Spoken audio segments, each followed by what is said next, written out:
प्रातः स्मरणीय विश्व। आप लोग ना इधर बैठिए, इधर आप इधर आइए, ऐसे इधर बैठ जाओ सारे। प्रातः स्मरणीय विश्ववंदनीय संतों के सम्राट सदगुरु कबीर साहिब जी के पावन चरण कमलों में त्रिवार बंदगी करते हुए मेरे मन मंदिर के आराध्य प्रातः स्मरणीय परम पूज्य गुरुदेव जी, अर्जनीय वंदनीय संत समाज, समस्त संत गुरुजनों के चरण कमलों में त्रिवार बंदगी करते हुए कबीर आश्रम देवरी चैनल से जुड़े हुए समस्त श्रोता बंधुओं को, माता बहनों को, नन्हे मुन्ने प्यारे प्यारे बच्चों को एवं आदरणीय बुजुर्ग दादा दादियों को, सभी को सुबह की हार्दिक शुभकामनाएं हैं। आज का दिन हम सभी के लिए सुखद एवं मंगलमय हो। सदगुरु कबीर साहिब जी के आज के जो पावन विचार हैं, ये हमारे अंतःकरण की जितनी भी भ्रांतियां हैं, अज्ञान है, दुख है, पीड़ा है, उसका शमन करने वाली हैं। तो आइए अमृत बेला में हम सदगुरु कबीर साहिब जी के अमृत विचार श्रवण करते हैं। आज सदगुरु कबीर साहिब जी अपने पद में स्वरूप स्थिति एवं सहज समाधि की रहनी के बारे में प्रकाश डालने जा रहे हैं। संसार में हम देखते हैं कि एक व्यवस्था है। क्या व्यवस्था है? खास तौर पर यहाँ सदगुरु कबीर साहिब जी के पद के अनुसार मैं थोड़ा सा विचार रख रही हूँ कि सदगुरु कबीर साहिब जिस प्रकार से इसमें कह रहे हैं कि माई में दोनों कुल उजियारी, एक जैसे कोई बेटी हो और वो ससुराल गई हो और ससुराल से वापस आई हो, तो सबसे पहले उसकी माँ पूछती है कि बेटी ससुराल कैसा है और तुम्हारा वहाँ व्यवहार कैसा है। तो उसका वर्णन इस पद में बहुत सुंदर ढंग से सदगुरु कबीर साहिब आध्यात्मिक रूपक तो दे रहे हैं व्यवहार का, लेकिन आध्यात्मिक ढंग से वो हमें समझाना चाहते हैं। क्योंकि व्यवहार में देखते हैं केवल लड़की ससुराल जाती है, लेकिन यहाँ पर लड़का हो या लड़की, सबके अंदर में एक जो वृत्ति है, वृत्ताकार गोल गोल जो हमारे अंदर में संस्कार उठते हैं, विचार उठते हैं, जो यादगिरियां होती हैं, जिनका कहना चाहिए हम हमेशा स्मरण करते हैं, उनको कहते हैं वृत्तियां। तो वो वृत्ति हमारी कैसी बनी हुई है? संसारी बनी हुई है। और संसारी अर्थात संसार में रहना, यानी कि एक प्रकार से कहा जाए तो ये संसार हमारा घर नहीं है। जैसे बेटी का घर मायका नहीं होता, उसको ससुराल जाना पड़ता है, ठीक इसी प्रकार से स्त्री हो या पुरुष, सभी को इस संसार में रहना नहीं है, लेकिन वो अपनी वृत्ति को संसार में ही टिका करके रखता है, इसलिए वो दुखी रहता है। जो घर अपना है, उस घर को यदि हम पहचान कर वहां पहुंच जाएं, तो फिर दुख नहीं है। जैसे कोई किराए के मकान में रहे, या बेटी मायके में रहती है, या किसी हम मेहमानी के घर, मेहमान के यहाँ मतलब अपने रिश्तेदार के यहाँ मेहमानी में जाएं, तो हमारा मन कैसा रहता है?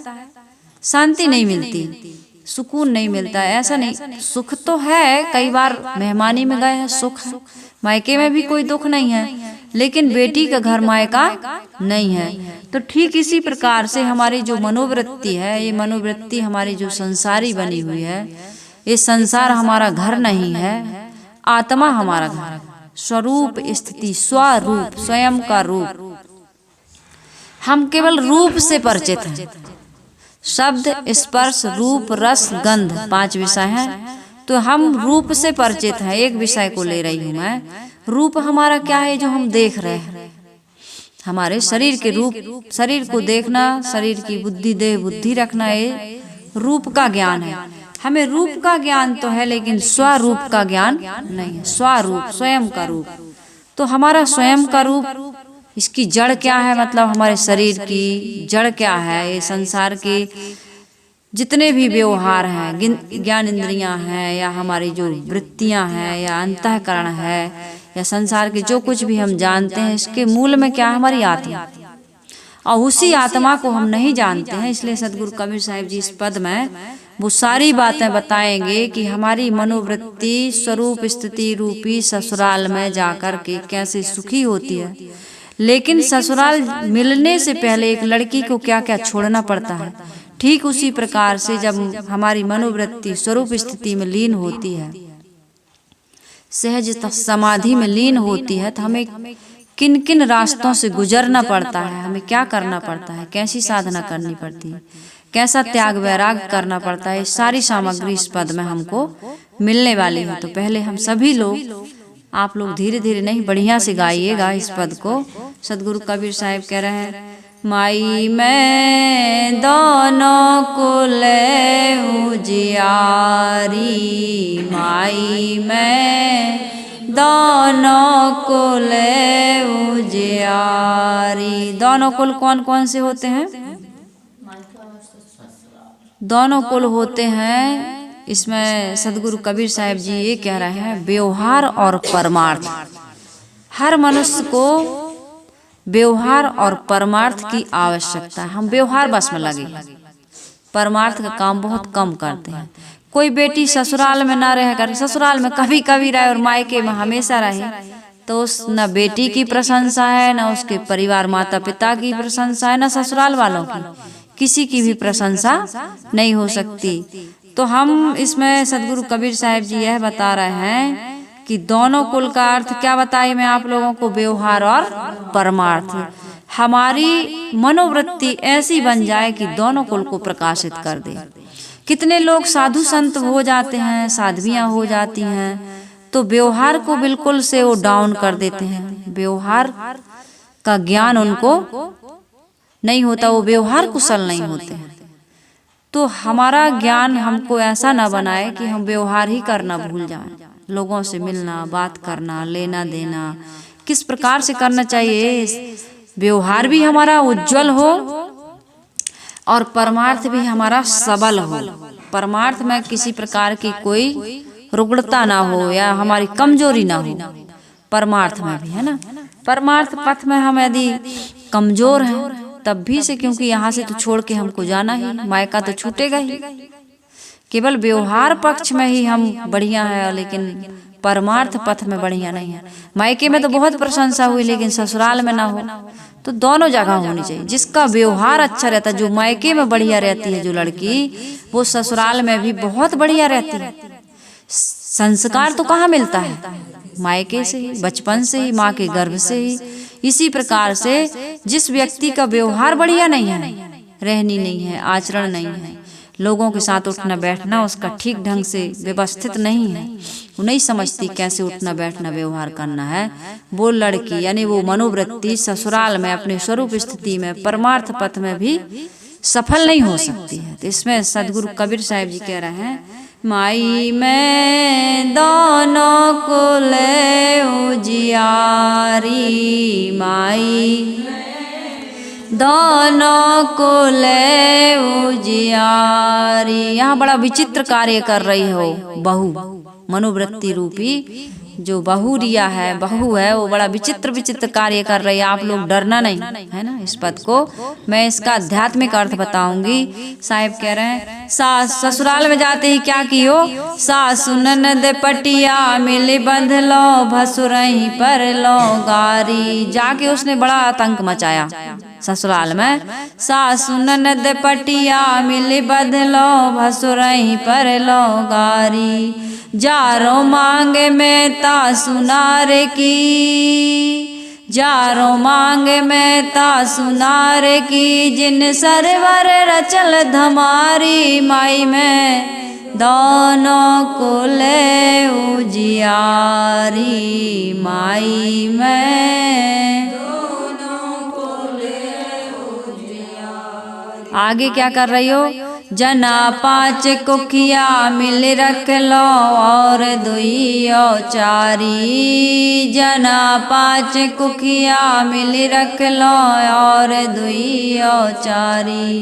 पार परोसन करो कलेवा, पार परोसन करो संगई बुद्धि महतारी। माई में दोनों कुल उजियारी, माई में दोनों कुल उजियारी। री सहजे बपुरे से जे बिछावल सुतले में पाँव पसारी। ससुराल में जाके वो पाँव पसार के सो रही, उसके पति ने उसको बढ़िया से पलंग बिछा दिया। ऐसा कोई ससुराल मिल जाए। सहजे बपुरे से जे बिछावल सुतले में पाँव पसारी। आवो न जावो मरो नहीं जीवो, आवो न जाओ मरो नहीं जीवो। साहिब मेट लगारी माई में दोनों कुल उजियारी। माई में दोनों कुल उजियारी। एक नाम में निज के गहलोते छूटल संसारी। एक नाम गह लिया जिससे उसकी संसार में आवागमन छूट गया। एक नाम में निज के गहलोते छूटल। एक नाम में बद के लेखों, एक नाम मैं बद के लेखों। कहीं कबीर पुकारी माई में दोनों कुल उजियारी। माई में दोनों कुल उजियारी। माई क्या है समझिए अब, है ना। माई है चेतना शक्ति, हमारी आत्मा, यही सबकी माई है। यदि ये माई ना हो तो फिर कोई माई काम आने वाली, कोई माई की कोई भूमिका नहीं है। जैसे कहते हैं माँ ही हमारा सब कुछ है। एक संतान के लिए माँ ही सब कुछ है। यहाँ पर संसार में आने के लिए सबसे पहली माई है आत्मा। आत्मा की उपस्थिति में ही जीव देह धारण करता है। तो यहाँ चेतना शक्ति ही, आत्मा ही हमारी माई है। उस माई से मनोवृत्ति कह रही है। मैं यानी स्वरूप स्थित वृत्ति, मैं ये देह बुद्धि नहीं, स्वरूप में लीन जो वृत्ति है वो अपनी माई से कह रही है, अपनी आत्मा से कह रही है कि मैं दोनों कुल की उजियारी, उजियार करने वाली, प्रकाशित करने वाली हूँ। ये दोनों कुल है व्यवहार और परमार्थ। सासू ननद, सासू है संशय, सासू ननद पटिया मिली बंधलो। सास और ननद को तो मैंने ससुराल में जाते ही, स्वरूप स्थिति में लीन होते ही मैंने क्या किया, इसको पाटी से बांध दिया। सदगुरु कबीर साहब जी इस पद में बड़ी सुंदर रोचक वर्णन कर रहे हैं। भसुर ही पर लो घारी, भसुर है हमारा जेठ। जेठ क्या है, अहंकार। भसुर ही, अहंकार को खूब गालियां दी मैंने। आदमी अहंकार ही को तो नहीं दे पाता गाली। और तासुनार की मैंने अविद्या रूपी नारी की मांगई जला दी, पति मार डाला। जिस स्त्री का पति मार डाले या मर जाए तो उस स्त्री की कितनी शक्ति है, तो वो तो एकदम बेचारी दुखी, कमजोर, बेबस, लाचार हो जाती ना। पति है तो उसका बल है, और पति नहीं है तो एकदम निर्बल हो गई। तो मैंने अविद्या रूपी नारी की मांगई जला दी। स्वरूप स्थिति में पहुंचने से पहले या पहुंचे हुए साधक का यही काम होता है, यही करता रहता है। वो सरोवर है अंतःकरण, जिन सरवर रचल धमारी। जो ये सारी सास ननद अहंकार हमारे हृदय रूपी सरोवर में बड़ी उठापटक मचाए थे। हमारा अंतःकरण दुखी है ना, जल रहा है। तो वहाँ सर्वजारों मांग में तासुनार की, जिन सरवर रचल धमारी। हमारे सरवर में, हमारे सरोवर में, हृदय में, अंतःकरण में बड़ी उथल पुथल मची थी। ये संशय के कारण, ये कुमति के कारण, या अविद्या के कारण, इस अहंकार के कारण। तो मैंने जाते ही यही काम किया। और क्या किया फिर, जना 5 कुखिया मिली रख लो, और 2 और 4। साहिब कह रहे हैं जना 5 है, 5 ज्ञान इंद्रियां, न्यारो न्यारो भोजन चाहे, 5 अधिक सवादी। गजली मीन पतंग मृग जरे एक की आँच, कबीर उनकी कौन दशा जिनको लागे 5। साहिब कहते हैं है साधन स्पर्श के रूप शब्द रूप रस गंध, और संयम करे जो एक को पड़े न पंचम फंद। है साधन स्पर्श के शब्द रूप रस गंध, संयम करे जो एक को तो परे न पंचम फंद। तो 5 हमारे जीवन में विकार लगे हुए हैं। एक के एक आसक्ति में तो ये भौरा, पतिंगा, मछली, हाथी, है ना, हिरण मर जाते हैं। लेकिन मनुष्य को तो पांचों विषय लगे हैं, तो इसने स्वरूप स्थिति रूपी वृत्ति ने क्या किया, पांचों ज्ञान इंद्रियों को अपने संयम की डोर से बांध लिया। कुखिया मिली कोख में, कुक्षी पेट में, अपने संयम में, अपने लगाम, संयम की लगाम से बांध लिया। और दुई शुभ कर्म करता है आदमी। चारी क्या है, चतुष्ट अंतःकरण, सबको उसने अपने बस में, मन से जो मनन करना, चित्त से चिंतन करना, और बुद्धि से निर्णय लेना, और अहंकार से करतूत करना, ये बिल्कुल उसने अपने सुबस कर लिया। जो कुछ भी सोचता है, विचारता है, कोई निर्णय लेता है, कोई कार्य संपादित करता है, सब बड़े विवेक, विचार पूर्वक, समझदारी पूर्वक वो करने लगा। साहिब आगे कहते हैं, पार परोसन करो कलेवा। पार परोसन छोटे छोटे दुर्व्यसन थे। सत्संग में लोग जुड़ते हैं तो सबसे पहले दुर्व्यसनों का त्याग करते हैं।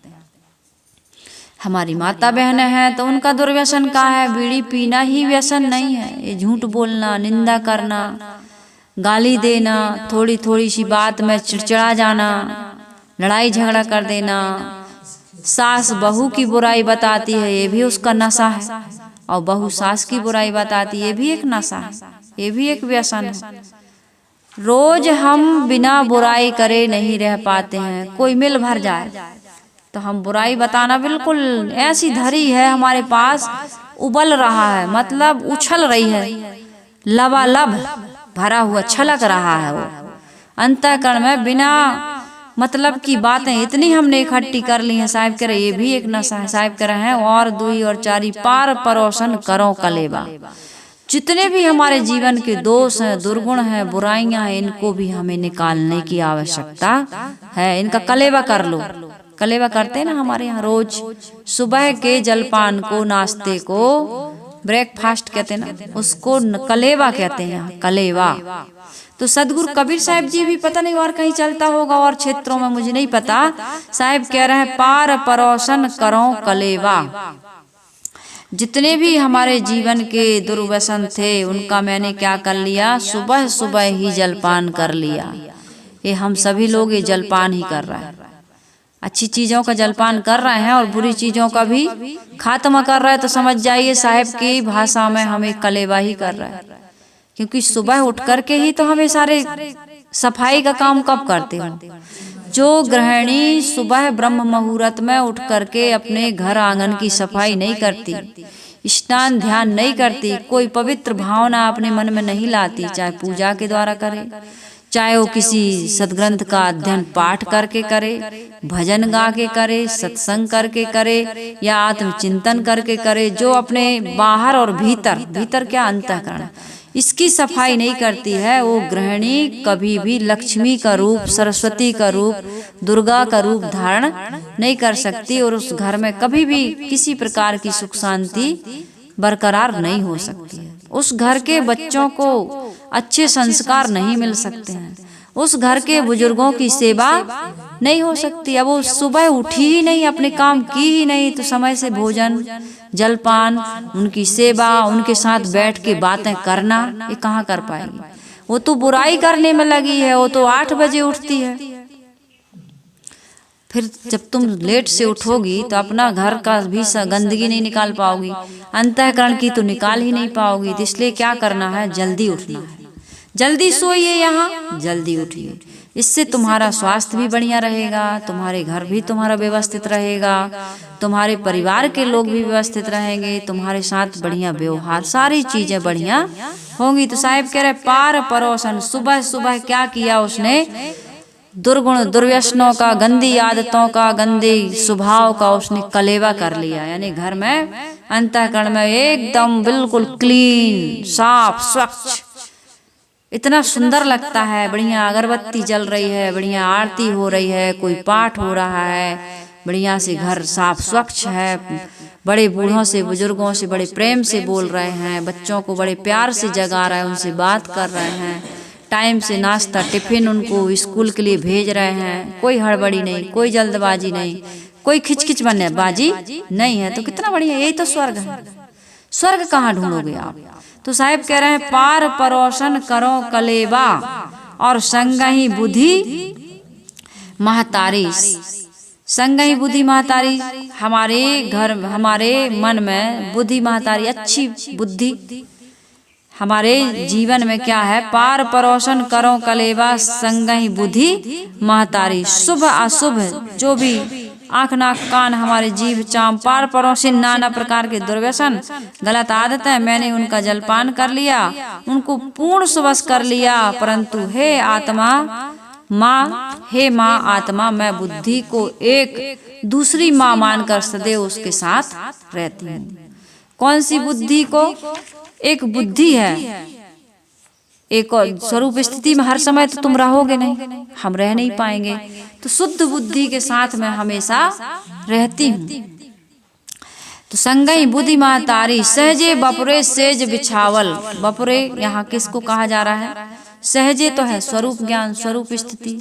आपको बाहर से कुछ भी करने की आवश्यकता नहीं, बाहर से आने व्यवहार के कार्य को नहीं कह रही हूँ, बाहर से जो तुम देवी देवता पूज रही हो, कोई दिवाले के है ना, अपने गांव के इष्ट देवता, ग्राम देवता, कुल देवता जो पूजते हैं ना, या पीपल बड़ पेड़ पहाड़ को या नदी पर्वत को, इसको तुमको कुछ किसी को भी पूजने की आवश्यकता नहीं है।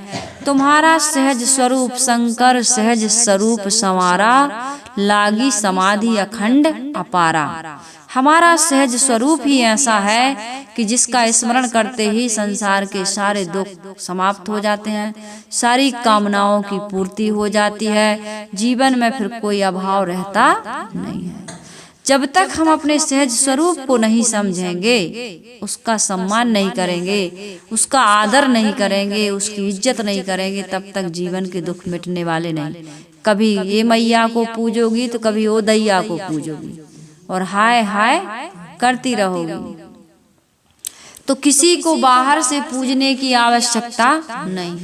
घर ही को मंदिर बनाऊंगी, तीर्थ नहीं जाऊंगी। जो व्यक्ति घर को मंदिर बना लेगा उसको तीर्थ जाने की आवश्यकता नहीं। जो अपने परिवार के सदस्यों को देवी देवता बना लेगा उसे 33 करोड़ देवता पूजने की आवश्यकता नहीं है। जो अपनी आत्मा को ही पा करके संतुष्ट हो जाएगा, वो आत्मा का सम्मान करने लगेगा, अपने आप को अपनी आत्मा को बंधनों से मुक्त करने का काम कर लेगा, उसको किसी परमात्मा की आवश्यकता नहीं पड़ेगी। परमात्मा बाहर कहाँ है?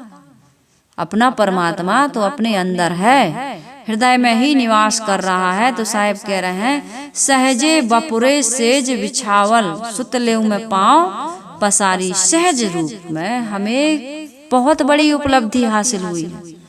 क्या क्या उपलब्धि हासिल हुई? जाको ध्यान धरे विधि हरिहर, मुनिजन सहस 88। जिस तत्व का ध्यान धरते हैं ब्रह्मा विष्णु महेश, जाको ध्यान धरे विधि हरिहर, मुनिजन सहस 88। सो तेरे घट माही विराज। कौन? परम पुरुष अविनाशी। तुम अविनाशी हो, तुम्हारा नाश होने, तुम परम पुरुष हो, तुमसे परम पुरुष कोई संसार में मिलने वाला नहीं है। और उसको हम जान जाएं और अपने आप की सारी गंदी आदतों को, कमजोरियों को जीत लें, सुधार लें और उसमें स्थित हो जाएं, तो फिर हमें कोई कमी रहेगी क्या? और वो आत्मा रूपी परमात्मा निकल जाए और बाहर का परमात्मा खड़ा है तुम्हारे सामने, तो क्या तुम जीवन में उस परमात्मा को जान पाओगे? उस परमात्मा से मिल पाओगे? बाहर का परमात्मा मिलेगा तो कितने देर के लिए मिलेगा भाई? जो मिलेगा वो अपना नहीं है, मिला था छूटेगा, मिलेगा तो छूटेगा ही, नहीं छूटेगा। लेकिन जो मिला मिलाया उसको तुमने छोड़ दिया। कैसे छोड़ दिया? वो हमेशा साथ में है लेकिन तुम उसको भूल गए। साहिब कह रहे थे तो सब में मिल रहा, मैं न मिलूंगा तो ही। तुम सब में मिल रहे हो लेकिन उससे नहीं मिल रहे हो तो तुम्हें कैसे मिलेगा? घर के आदमी से तुम बात नहीं करते हो, दीवार खड़ी कर दी तुमने, है ना? भाई को कहते हो आया कलयुग का कैसा जमाना। कल मैंने सत्संग में भजन गाया था ना, एक कहानी कहूँ तुम कहानी सुनो सुनते जाना, आया कलयुग का कैसा जमाना। इस कलयुग की पहली कमी है, भाई भाई की बनती नहीं है। भाई पड़ोसी बना पड़ोसी भाई बना सुनते जाना, आया कलयुग का कैसा जमाना। इस कलयुग की दूसरी कमी है, सास बहुओं की बनती नहीं है। बहू सास बनी सास बहू बनी सुनते, आया कलयुग का कैसा जमाना। घर में सास बहू का बोलचाल नहीं है, भाई भाई का बोलचाल नहीं है, पक्की दीवार उठ गई। इसी प्रकार से लेकिन बाहर जाते हो, किसी सास को दूसरे की सास को माँ जी और जो भी कहती हो कि नहीं कहती हो, घर में नहीं चलाओगी, घर में प्रेम से नहीं रहोगी, दूसरे से तो रहना, किसी न किसी से जीवन में व्यवहार करना पड़ेगा। तो तुम अपने परमात्मा को नहीं पहचान रही, इसलिए तो 33 करोड़ देवताओं को खोज रही हो। बात तो मैं वही समझा रही हूँ। 33 कोटि देवताओं को खोजने की आवश्यकता इसलिए पड़ी कि तुम अपने देवता को भूल गए।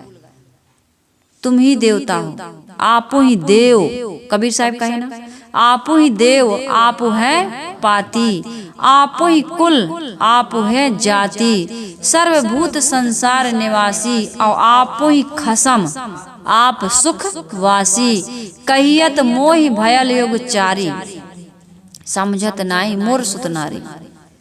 मेरी नारी, मेरा पुत्र, मेरा शरीर, मेरी धन संपत्ति, मेरा मेरा ये मेरा है, लेकिन जो तेरा है तुझे पता, जीव तुम्हारा तू केवल है और सभी धोखे हैं, और सबसे मुड़कर निज स्वरूप में आ जाए चोखे। तुम्हारा क्या है अपना बताओ, तुम ही हो, और तुम अपने आप को भूले भटके, बिल्कुल भटक गए, भूल गए तो भटक गए।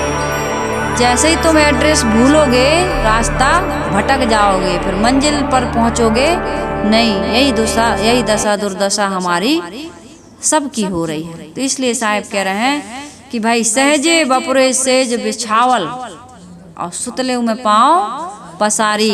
मेरे पतिदेव ने, मेरे स्वामी ने क्या किया है मेरे लिए, बढ़िया सी सेज बिछा दी है, और मैं क्या कर रही हूँ अब उस पर, मैंने तो अन्य सारी मान्यताओं को छोड़ करके अब बढ़िया से पैर पसार करके मैं उसमें, जो जिसका देवी देवता कभी नाराज ही नहीं होता है। अब बड़ा डर है, नारियल चढ़ा दो, अगरबत्ती लगा दो, जल चढ़ा दो, फूल चढ़ा दो, भोग नहीं लगाए भगवान, आज तो भगवान ये भगवान माफ करना हमने भोग नहीं लगा। बड़ा डर लगता है। देवी देवताओं को पूजने वाला निर्भय नहीं होता। एक प्रकार से कह रही हूँ, एक प्रकार से तो बिना देवी देवता के आदमी को निर्भयता नहीं मिलती। कहते हमारे ये भगवान हैं और वो हमारे साथ हैं, अब हमें किसी चीज का डर नहीं। एक और दूसरा पक्ष क्या है कि यदि भगवान को एक दिन जल ना चढ़ाए, उनकी अगरबत्ती ना लगाए, आरती ना करे, नहलाए धुलाए ना, तो उसको बड़ा डर लगता है। प्रसाद न चढ़ाए, डर लगता है, ये भगवान आज बिच्छू निकल आएगा, सांप निकल आएगा, आज अनिष्ट हो जाएगा, अरे आज हमने पूजा नहीं करी, आज पूजा हमने अच्छे मन से नहीं करी। तो इस प्रकार से वो भयभीत रहता है। लेकिन यहाँ सदगुरु कबीर साहिब जी कह रहे हैं कि सहजे बपुरे सेज बिछावल सुतले में पाँव पसारी। मैं तो बिल्कुल पैर पसार करके, पैर पसार के कौन सोता है। एक राजा का मित्र था, एक बचपन का मित्र, वो संत बन गया। तो उसने देखा, उसको पता चला कि मेरे नगर के बाहर संत आए हैं, तो चलो मिलना चाहिए। संत, मैंने सुना है कि हमारा मित्र संत बन गया। तो प्रभावित था वो कि भाई ये संत होते क्या हैं, मेरा मित्र सब कुछ त्याग करके संत बन गया। तो उसको पता नहीं था कि मेरा ही ये मित्र है, लेकिन संत आए हैं करके मिलने गया। तो मिलने गया तो उसने जैसे ही देखा कि राजा आ रहा है, उसको तो पता ही था संत को, राजा आ रहा है, तो वो बैठा था और जैसे ही देखा कि राजा आ रहा तो पैर पसार के सो गया। तो वहां पर जा करके उसने पूछा, भाई ये पैर पसार के सोना कब से सीखे? तो कहा, भाई जब से मैंने हाथ पसारना छोड़ दिया तब से पैर पसार के सोने लगा मैं। तो इस प्रकार से पैर पसार के सोने वाला सदगुरु कबीर साहिब जी कह रहे हैं, आवो न जाओ मरो नहीं। आगे कह रहे, सहजे बपुरे सेज बिछावल सुतले मैं पाँव पसारी। एकदम पाँव पसार करके मैं आराम से अब बिल्कुल, अब हमारे जीवन में कोई उथल कैसे कहते उथल पुथल नहीं है। अब तो बढ़िया से पाँव पसार करके हम सो रहे हैं। अब हमारे जीवन में किसी प्रकार की हानि, भय, चिंता, यही तो लगा है हमारे पीछे, कुछ भी नहीं है। सहज है स्वरूप ज्ञान, आत्मज्ञान बिल्कुल सहज है। मनुष्य को जो कुछ मिला है सब असहज अस्वाभाविक है, साथ ही साथ बदल भी जाता है। जो कुछ हम पाते हैं सब कुछ परिश्रम करके पाते हैं, बड़ी मेहनत, और उसमें मिल जाए ये संदेह मिलेगा कि नहीं, और छूट जाने का भय भी है, छूट भी जाता है, बदल भी जाता है। लेकिन मेरा स्वरूप कभी छूटने वाला नहीं है। कोई परिश्रम किए हो इसको मिलने के लिए? कोई परिश्रम नहीं किए, सहज में मिला है। आत्मा सहज में हमारे अंदर में निवास कर रही है। कुछ भी हमने तपस्या नहीं की, कोई एक लोटा जल नहीं चढ़ाया, कोई अगरबत्ती फूल बेलपत्री नहीं चढ़ाई है, सहज में मिला।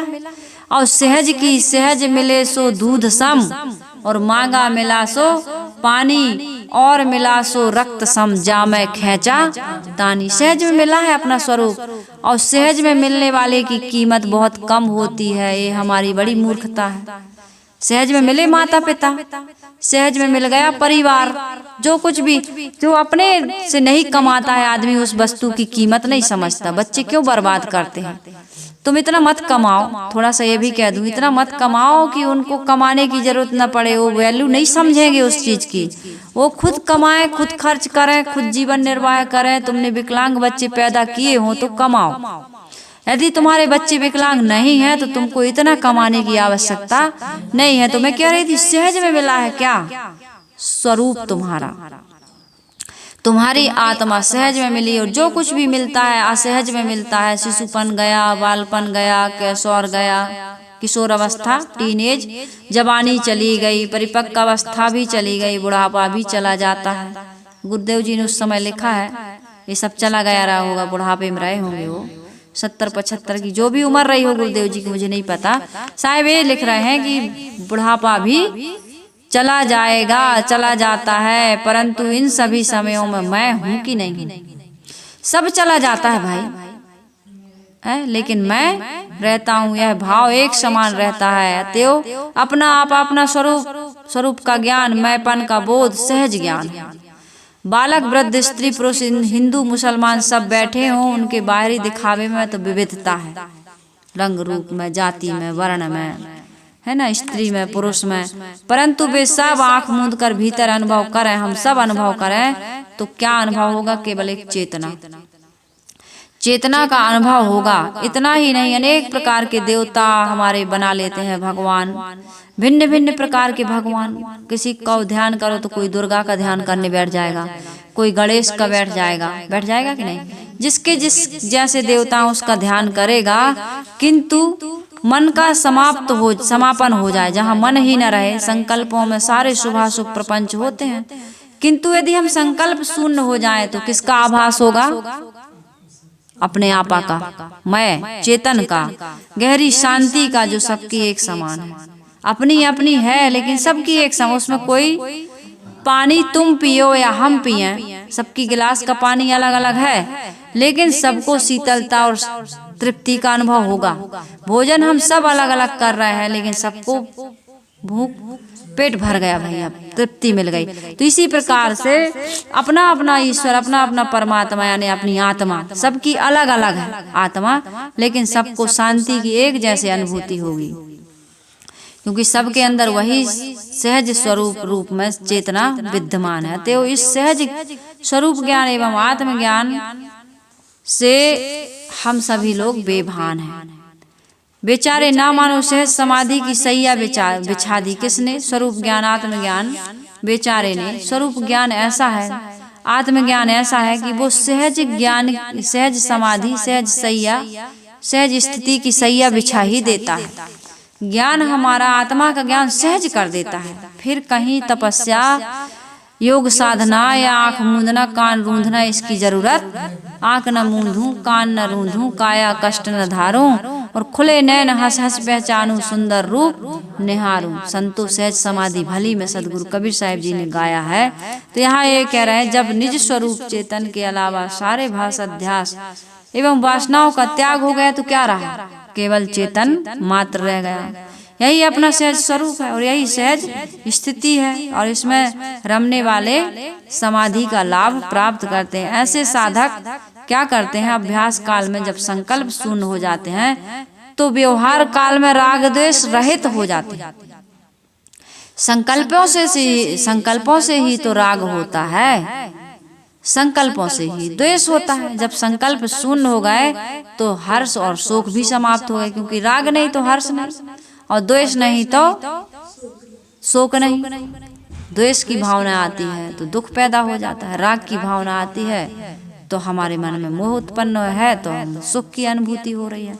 लेकिन साहिब कह रहे हैं कि इन सुख दुख के द्वंद्वों का पूर्णतः समापन हो जाता है और निश्चिंत हो करके हमारी मनोवृत्ति अपने आप में स्थित हो जाती। साहिब कह रहे हैं, आवो न जावो, अब न मायके में आना है न ससुराल में जाना है। बड़ी समस्या है, जब मायके में रहती है मन बेटी तो ससुराल जाना नहीं चाहती, बहुत रोती। आज के जमाने की लड़कियां तो नहीं रोती, वो तो पहले ही से तैयारी कर लेती हैं, बड़ी बड़ी भी हो जाती। भाई कोई दोष नहीं गिना रही हूँ, समझदार होंगे। पहले तो दूध पीते पीते मैंने सुना है भावर पार देते थे, है ना। बैठी है एक लक्ष्मी माता, कहती हम बिल्कुल भावर पड़ रही थी तो बीच में माँ का दूध पीने गई थी, है कि नहीं गई थी ना। आधी भावर में माँ का दूध पीने चली गई थी, ऐसी शादी हो गई थी। अभी बताइए इनकी उम्र है, और अभी 45 की उम्र है, कितने की है, 40-45 की होगी, 50 की हो गई। ठीक, ये कितने साल की थी तब हुई शादी? 12 साल में दूध पीती थी तुम, क्या हो गया 12 साल की दूध, इसीलिए मोटी हो, है ना, बढ़िया हस्त पुष्ट हो, स्वस्थ हो। तो भाई मैं ये कह रही थी कि ससुराल, मायके में रहती है बेटी तो ससुराल जाने के लिए रोती है, ससुराल जाना नहीं चाहती। फिर ससुराल से मायके नहीं जाती, कहती है अब क्या करें, मम्मी बीमार है, जाना पड़ेगा, जाना पड़ेगा, जाऊंगी नहीं कहती, जाना पड़ेगा, है कि नहीं, जाना पड़ेगा, मम्मी बीमार है, पापा बीमार है, ये हो गया वो हो गया, क्या करें साहब, मजबूरी में जाना पड़ेगा, जाना पड़ता है। बच्चे पढ़ रहे हैं, पति है, अपना परिवार मान लिया।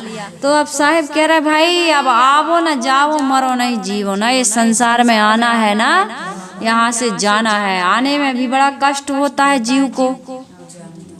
पैदा हुए थे तो रोते रोते आए थे, कोई हंसता हुआ आता है? आए हो एक आध बताओ इतनों में से। और जो आया हो हंसते हंसते मेरे विचार सुन के कमेंट करना कि जब हम जन्म लिए थे तो हा हा हा करते आए थे, है ना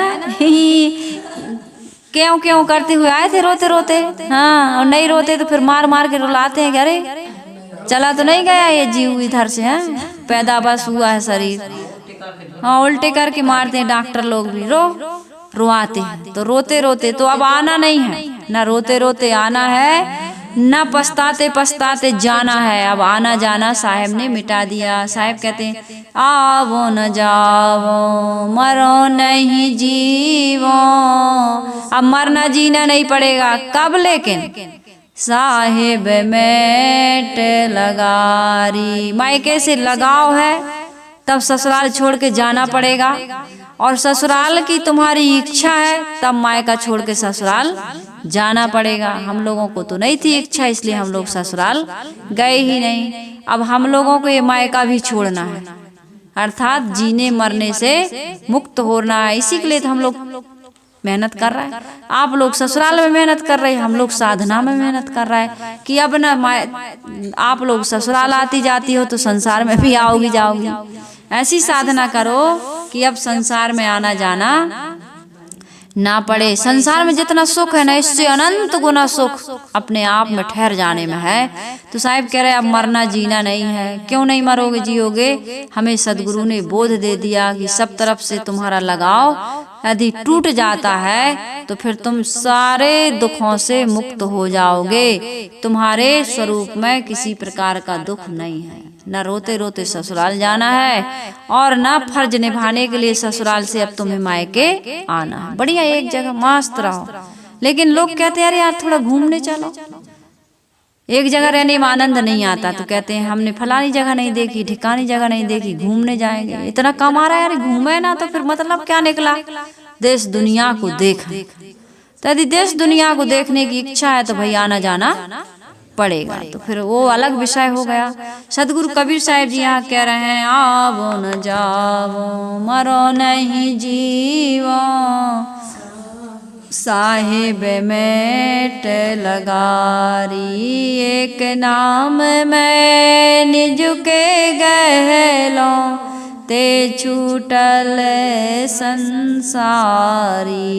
संसारी भाव कैसे छूटता है?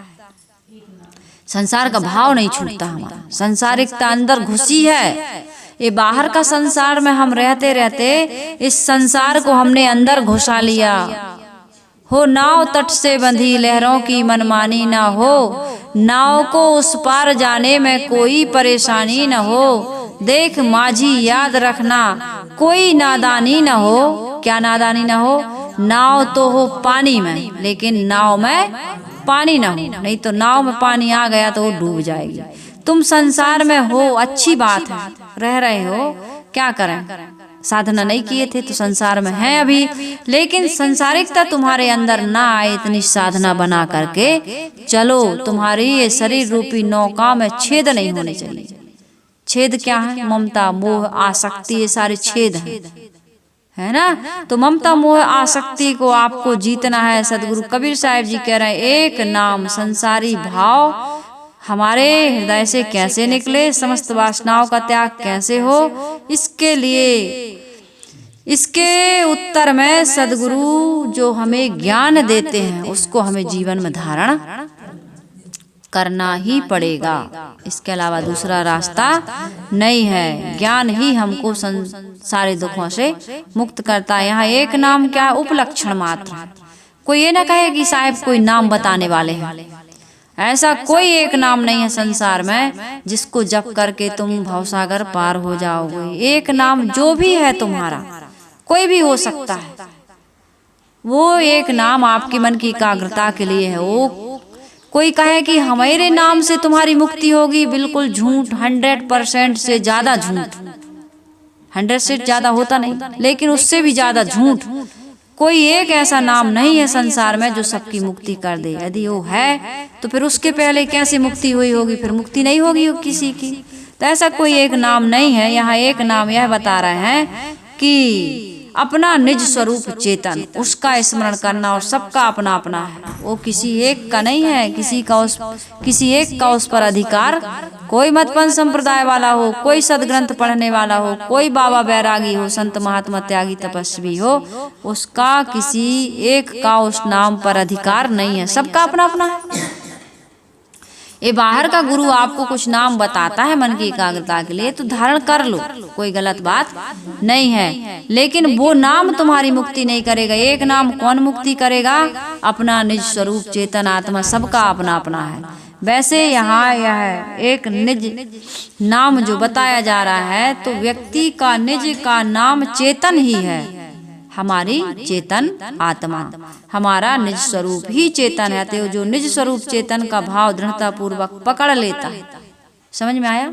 निज स्वरूप चेतन का भाव दृढ़ता पूर्वक पकड़ लेता है, उसकी संसारिकता छूट जाती है, उसका आवागमन का चक्र मुक्त हो जाता है, छूट जाता है। फिर वो संसार में आता है ना जाता है, सदा सदा के लिए अमर है, अमर स्वरूप में स्थित हो जाता है। देह नहीं धरता, फिर देह नहीं धरता है।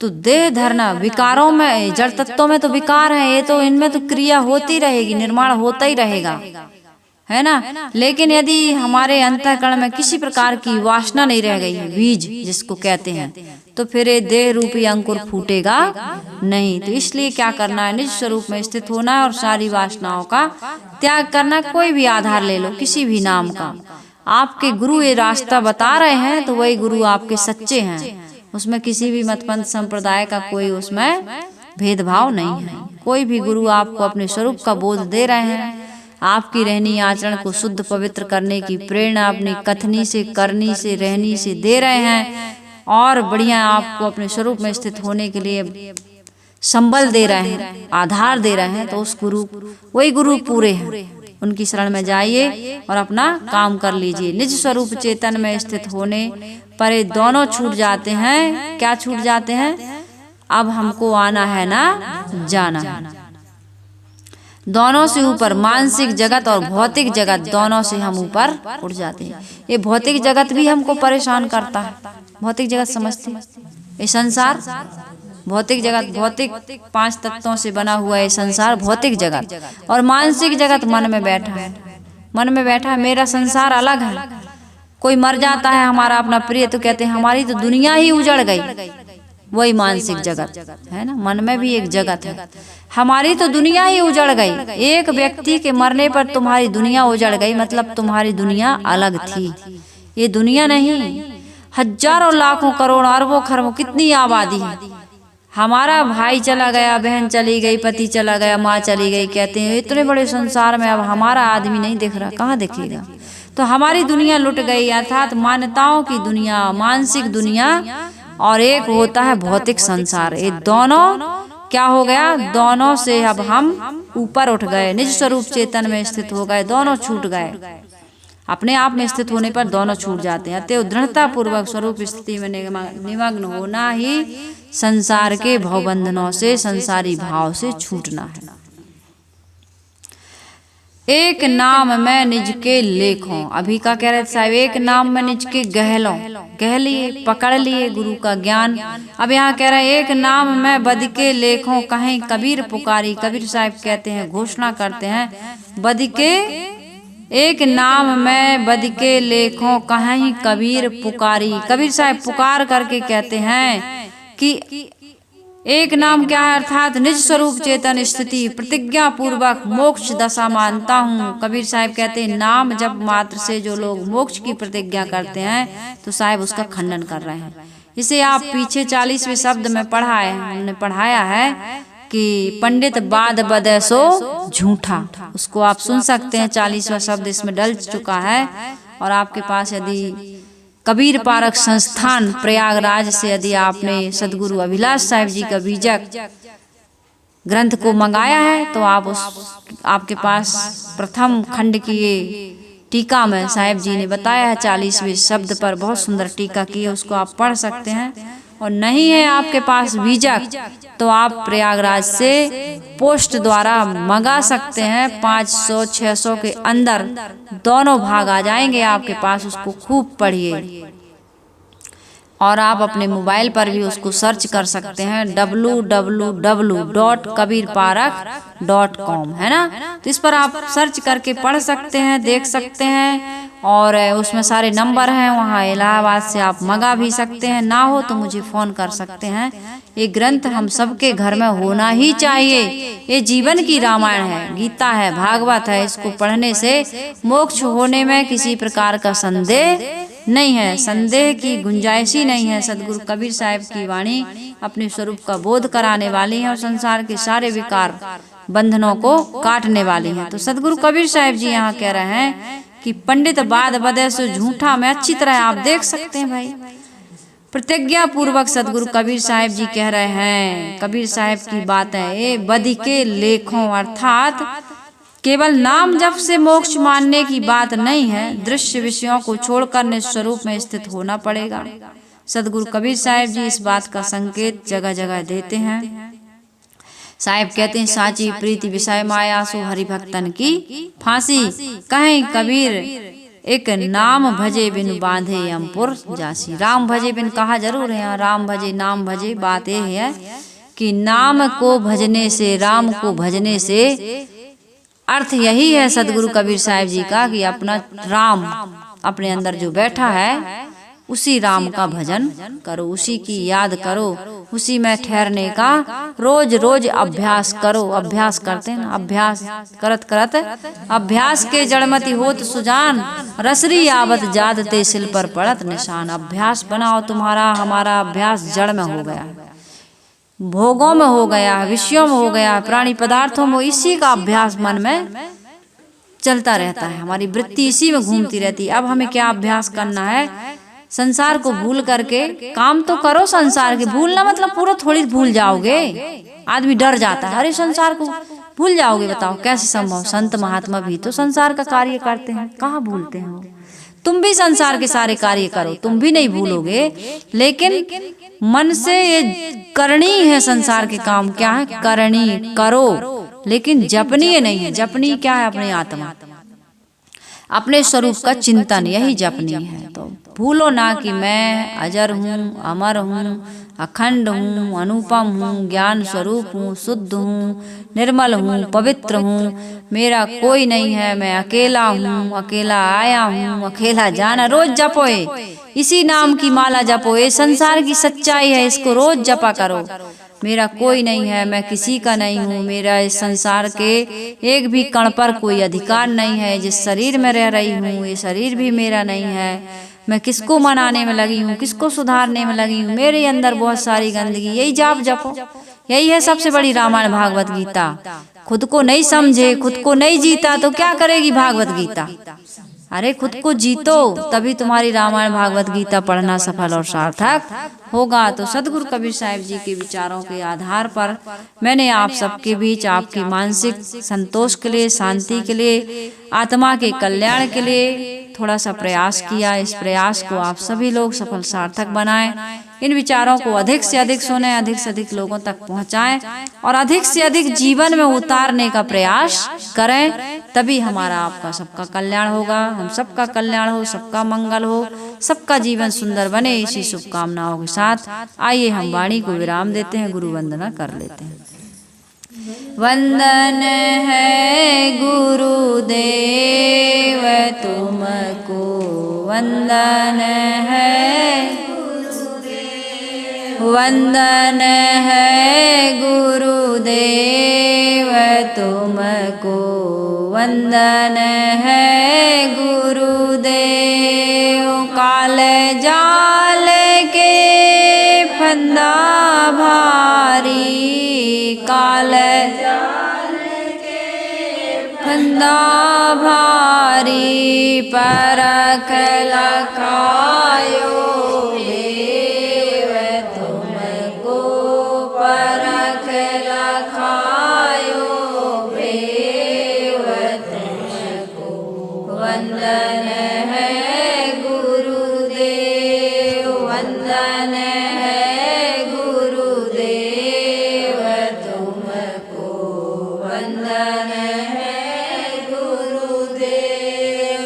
वेद शास्त्र सब खोजत हारे, वेद शास्त्र सब खोजत हारे, मर्म न जानत केव तुमको, मर्म न जानत केव तुमको, वंदन है गुरुदेव, वंदन है गुरुदेव तुमको, वंदन है गुरुदेव। गुरु समान और को दाता, गुरु समान और को दाता, ताकि करिए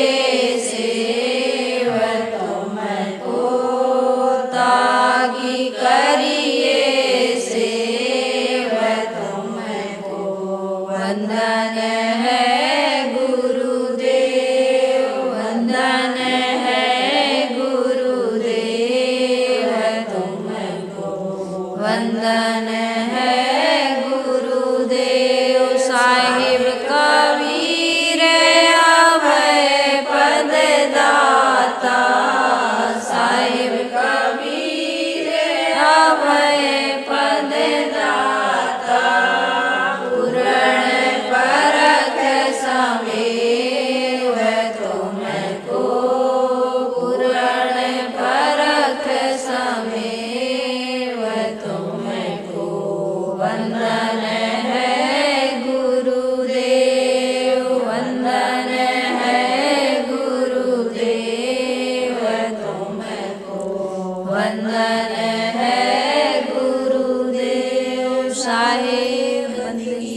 बंदगी साहेब। बोलिए सदगुरुदेव की जय। संत समाज